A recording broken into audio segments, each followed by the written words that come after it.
Colorado's Supreme Court ruled today that it is legal to fire an employee based on a failed marijuana test. It all started when Brandon Coates was fired from his job at Dish Network in 2010 after he tested positive for THC in his system. Brandon is a paraplegic who is licensed in the state of Colorado to medicinally use marijuana to treat his condition. As we know, marijuana was legalized both medicinally and recreationally back in 2012 and has made over $700 million for Colorado since.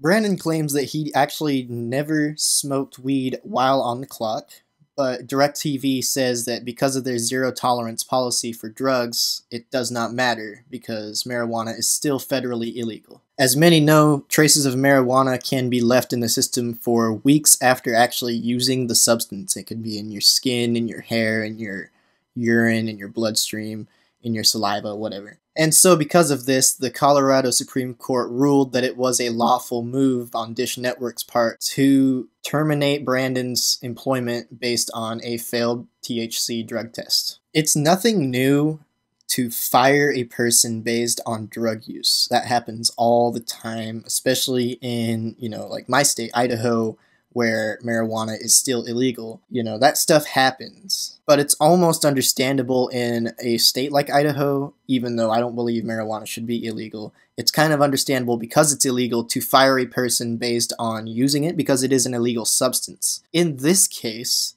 it doesn't make a lot of sense to me. Here's a state that has made $700 million off of the substance. By now, we've seen story after story after story of the success that Colorado has gained through legalizing marijuana recreationally. But basically, this ruling states that those people that are using this marijuana don't deserve a job, don't deserve to keep their job based on, something done while not on the clock. It's continually adding to this stigma that pot smokers are not good workers, that they're irresponsible people, that they're just lazy, and that they're just bums, Which, in my opinion, if you are the type of person that has gone out and got a job, you already have the job, you work at Dish Network, you've impressed them so far.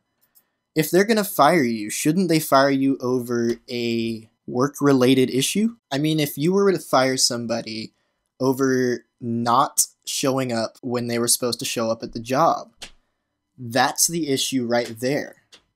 It has nothing to do with what they do in their off time. It could be because they're smoking weed. It could be because they drink alcohol. The difference is alcohol can only be tested when it's in the system, while marijuana stays for a long period of time. So people that are drinking every day aren't getting caught. And if you allow either of these substances to get in the way of your professional life, your work life, you lack discipline, plain and simple. You're allowing something to take over your life. That doesn't make the substance a bad thing.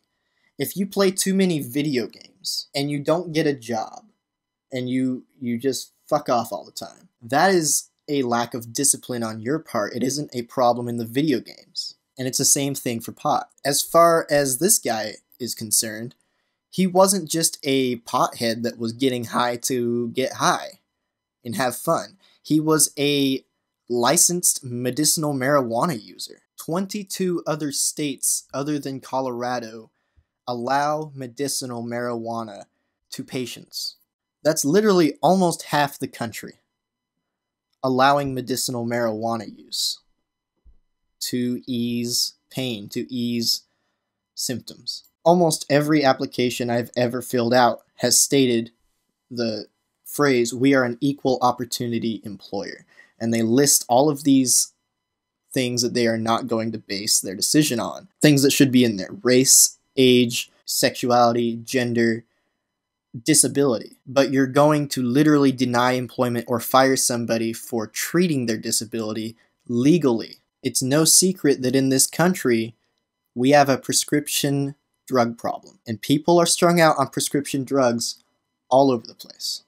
Everywhere. Working jobs. And they are not being tested. They are not being recommended. And in my opinion, they should not be. Unless it is something that directly affects your work. It shouldn't even come up out of your employer's mouth. Employers should not own you.